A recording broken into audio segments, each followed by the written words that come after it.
अस्सलाम वालेकुम फ्रेंड, कैसे हैं आप सब। उम्मीद करती हूँ कि सब खैरियत से होंगे। ये मैंने बनाया है चाइनीज़ गला यानी कि ओवरलैप नेक डिज़ाइन। तो ये ओवरलैप मैंने नेक डिज़ाइन बनाया है। चिकनकारी की लेस लगाई है इसके ऊपर। फैंसी चिकनकारी का ये कपड़ा था हमारा, बहुत खूबसूरत सा ये हाफ वाइट कलर में कपड़ा था। इसके ऊपर मैंने कफ भी बनाए हैं और इसके ऊपर इस तरह का ये चाइनीज़ कॉलर वाला गला बनाया है। तो इसकी मुकम्मल मैं वीडियो आपके साथ शेयर कर रही हूँ कि इसको किस तरह से मैंने कटिंग किया था और किस तरह से स्टिच किया था। तो ये देखेंगे इस तरह से ये मैंने 1 इंच के यानी कि 1 इंच चौड़ी ये पट्टी को कटिंग कर लिया था फ्यूजिंग के ऊपर। और इसकी लेंथ मैंने 40 इंच की लंबाई कटिंग करी थी। अगर आपकी फिजिंग इतनी नहीं है तो आपने उसके अंदर जोड़ लगाकर इसको बड़ा कर लेना है। और फिर इसकी 1 इंच चौड़ाई और बाकी 40 इंच की लंबाई मैंने ले ली थी। आपने अगर थोड़ा और लंबा रखना है, क्योंकि ये फुल शेड का मैं यानी कि कॉलर का बता रही हूँ, क्योंकि फुल शेड है बड़ी, उसके ऊपर ये मैंने 40 इंच की फ्यूजिंग की पट्टी कटिंग करी है। अच्छा, एक बात और, ये फ्यूजिंग की जो पट्टी मैंने कट की थी ये मैंने आड़ी फ्यूजिंग के ऊपर कट की थी। सीधी फ्यूजिंग नहीं लेनी है, आपने आड़ी फ्यूजिंग लेनी है। क्योंकि जब हम गला बनाते हैं और उसके बाद आगे की तरफ से हल्का सा राउंड शेप देते हैं इसका, तो ये आराम से फोल्ड हो जाती है। अगर आपने सीधी वाली फ्यूजिंग का इस्तेमाल किया तो वो सीधी फ्यूजिंग जो है वो कभी भी फोल्ड नहीं होगी, वो सीधी ही रहेगी। तो आपने थोड़ी सी तिरछी वाली यानी कि फ्यूजिंग की कटिंग करनी है। इसकी 1 इंच की चौड़ी ये मैंने ली थी। आप चाहें तो ज़्यादा चौड़ा रखना चाहते हैं या ज़्यादा पतला रखना चाहते हैं तो 1/2 इंच पे भी ले सकते हैं। फिर इसके बाद ये मैंने जो इसके ट्राउज़र का प्लेन कपड़ा था और उसके ऊपर मैंने इसको चिपका लिया था, यानी कि एक साइड से फोल्ड करके और एक साइड से इस तरह से करके ये मैंने इसको चिपका लिया था। क्योंकि सारी मेहनत और सारा काम इसका प्रेस के ऊपर ही है, आपने प्रेस पे ही खड़े होना है और इसको पूरे गले को रेडी करना है। ये सारा काम वहीं पर ही हो जाता है। इस स्टिच से पहले ही आपने सारी चीज़ें यहीं पर ही रेडी करनी होती है। क्योंकि इसका मेन तरीका जो है वो यही है कि आपने इसको सारी चीज़ें प्रेसिंग करनी है, कॉलर वगैरह सारी चीज़ें आपने यहीं पर ही रेडी करनी है। इसकी शर्ट के ऊपर भी इसका गला यहीं पर ही कटिंग करना है। तो इस तरह से ये मैंने इसका एक साइड पे फ्यूजिंग लगा दी थी। अब कलर ऐसा है तो इसलिए थोड़ा सा आपको समझना होगा, देखना होगा। मैं बहुत कोशिश कर रही थी ताकि क्लियर आपको नज़र आए। मैंने ब्लैक कपड़ा भी बिछाया ताकि ये हाफ वाइट कपड़ा है तो आसानी से आपको नज़र आए। तो ये देखें इस तरह से करके ये मैंने इसको दोनों साइडों से फोल्ड कर दिया था। एक साइड इसका अभी भी खुला हुआ है, क्योंकि वो साइड हमने जब गले पे लगाएंगे तो इसको वहाँ पे स्टिच करना है। तो ये देखिए, ये जो निशान मैं लगा रही थी ये मैं गले का निशान लगा रही थी। यानी कि पहले मैंने सेंटर करा, इसका सेंटर में पेंसिल से हल्का सा एक डॉट डाल दिया था ताकि ये निशान के तौर पे मुझे समझ में आ जाए। फिर इसके बाद जो है मैंने 2.5-2.5 इंच दोनों तरफ से लिया और वहाँ से निशान लगा के मैंने इसको ऐसा फोल्ड कर दिया था। फिर इस तरह से करके मैंने इसको सेट किया। सेट करने के बाद ये देखेंगे, जो हल्का सा मैं आपको बता रही थी गोलाई देनी होती है, वो गोलाई आपको इस तरह से देनी होती है। ये देखें इस तरह से आपने इसकी गोलाई देनी होती है, जब जाके ये इसके ऊपर बनता है। तो इस तरह से ये मैं आपको यहीं पर ही दिखा रही थी, वरना आप गले पे लगाने के बाद भी इसको यानी कि जितना आपने खोलना है 6 इंच, 6.5 इंच, 7 इंच, तो आपने वहाँ तक निशान लगाकर इसको वापसी बंद कर देना है। तो इस तरह से करके ये आपने पहले शावर कर लेना है इसके ऊपर। और फिर इसकी हल्की सी आपने दोनों साइडों को पकड़ के एक साथ ही हल्की सी गोलाई दे देंगे तो ये गोलाई आ जाएगी इसके अंदर। तो ये कि ये अच्छा लगता है हल्का सा राउंड, बिल्कुल हल्का सा इसको हमने राउंड देना है। और फिर इसके बाद जब मैं अभी सीऊँगी तो फिर उस पर दिखाऊँगी आपको कि किस तरह से ये मैंने इसको लुक दिया था। क्योंकि अभी ये एक साइड से खुला है, जब अभी उसके ऊपर लग जाएगा तो ये बहुत ही प्यारा सा ही हमारा नेक बनता है और बहुत ईजीली ये बन जाता है। ज़्यादा आपने बिल्कुल परेशानी नहीं होना है कि किस तरह से बनेगा, किस तरह से हम लें, तो ये बहुत आसानी से ही आपका बन जाता है। और गला जितना आपने रखना है आपने उतनी ही लेंथ इसकी करनी है, बाकी इसको पैक कर देना है। अच्छा, अब ये मेरे शर्ट का फ्रंट पीस है। तो ये शर्ट के ऊपर मैंने कॉलर जो रेडी करा हुआ था उसको इस तरह से रखा और रखने के बाद मैंने हल्का हल्का सा पेंसिल से निशान लगा लिया था कि इसकी लंबाई कहाँ तक आ रही है और गले को किस तरह से। तो इस तरह से करके मैंने इसके ऊपर निशान लगाया और इसको बगैर फ्यूजिंग के ही यहीं से हमने कट करना है। ये देखें इस तरह से आगे से बिल्कुल आपने 1 सूत 2 सूत के करीब लेना है और ऊपर से आपने वही यानी कि 3 इंच के करीब आपने जो चौड़ाई गले की हम लेते हैं ना, उतनी ही चौड़ाई आपने लेनी है। और यहाँ पर एक फ्यूजिंग का टुकड़ा लगाना है। ये देखें, नोक पर मैंने एक फ्यूजिंग का टुकड़ा लगाया है सेंटर में। ये देखें, ये चीज़ मेन चीज़ है, क्योंकि ये कॉर्नर जो है ना आपका ये अच्छा होना चाहिए। यहाँ पे एक फ्यूजिंग का टुकड़ा आपने लगाना है।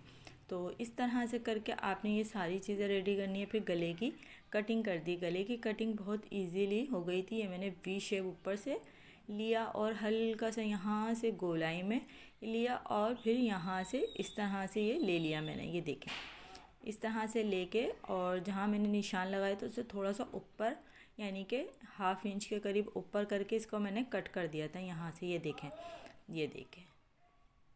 फिर इसके बाद इसके दोनों कॉर्नर पे हल्का हल्का सा आपने कट लगाना है। फिर उसके बाद ही आपने कॉलर को लेके घुमाना है। अभी अब आ जाते हैं मशीन की तरफ। तो फिर इस तरह से करके आपने इसको, ये देखें, लगाना है। अब सबसे पहले आप इसके शोल्डर जोड़ लें।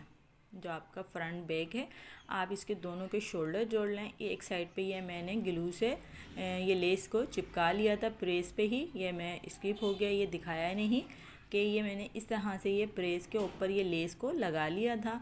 अब इसके बाद जो है हमने इसके फ्रंट बैक को शोल्डर से सीना है और फिर इसके बाद आपने एक ही सिलाई में आपका ये कॉलर लग जाना है। बहुत इजी तरीके से मैंने आपको बताया। उम्मीद करती हूँ कि आपको समझ में आ रहा होगा कि किस तरह से इस कॉलर को बनाया जाता है इजी तरीके से। अब इसके ये दोनों शोल्डरों पे मैंने लगा दी सिलाई और ये इस तरह से आपने शोल्डरों पे दोनों पे सिलाई लगानी है। सिलाई लगाने के बाद आपने एक नीचे साइड से ही इसको स्टार्ट करना है लगाना ना कॉलर को। और ये बहुत खूबसूरत ये डिज़ाइन लगता है। और इस तरह की डिज़ाइनिंग हम जैसे कि रेडीमेड सूट जब लेते हैं तो ज़्यादातर इसी तरह का कॉलर उसके ऊपर बना हुआ होता है और पहनने के बाद भी बहुत स्मार्ट लुक इसका आता है। बहुत ही खूबसूरत ये कॉलर का डिज़ाइन हमारा लगता है और ज़्यादातर लोग पसंद करते हैं इस तरह के कॉलर को ना। तो ये कॉलर हमने इस तरह से ये लगाया और इसके बाद ये जो है नीचे से मैंने एक साइड से इसको स्टार्ट करना है। ये मैं दिखाती हूँ कि किस तरह से। तो जो फोल्डिंग वाला साइड था वो मुझे लग रहा था कि वो प्रेस नहीं हुआ था तो वो खुल रहा था। मैंने उसके ऊपर लगा दी एक रफली सिलाई, ताकि जब मैं इसको कॉलर को लगाऊं तो मुझे परेशानी नहीं। वो जो अंदर फोल्डिंग का कपड़ा था वो खुल रहा था, प्रेस करी थी मैंने पर वो खुल रहा था। तो वो अब मैंने उसके ऊपर एक रफली सिलाई लगा दी थी। फिर उसके बाद थोड़ा सा नीचे से छोड़कर मैंने इस कॉलर को लगाना स्टार्ट। फिर इसको नीचे से मैंने थोड़ा सा 2 इंच के करीब नीचे से छोड़ा और इसको मैंने सिलना शुरू किया। वो क्यों छोड़ा मैंने नीचे से, क्योंकि जब हम दूसरा यानी कि कॉलर जब नीचे सिरे से स्टार्ट होगा और दूसरा वाला सिरा जब उधर तक आएगा तो वो सिरा उसके ऊपर यानी कि ऊपर चढ़ाकर ही सिलेगा।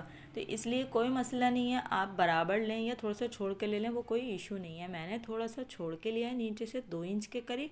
फिर इसके बाद ये पूरा कॉलर हमने इसको इस तरह से लगाना है। ये देखें, बस समझ लें कॉलर लग गया तो कमीज़ रेडी हो गई आपकी ना। तो ये लेस के साथ ही मैंने लेस हमारी चिपका ली थी। फिर इसके बाद ये कॉलर मैंने इसके साथ साथ लगाया और हाफ इंच का यानी कि जो कपड़ा था वो उसके अंदर हम अंदर करते गए और इस तरह से ये मैंने लगा दिया।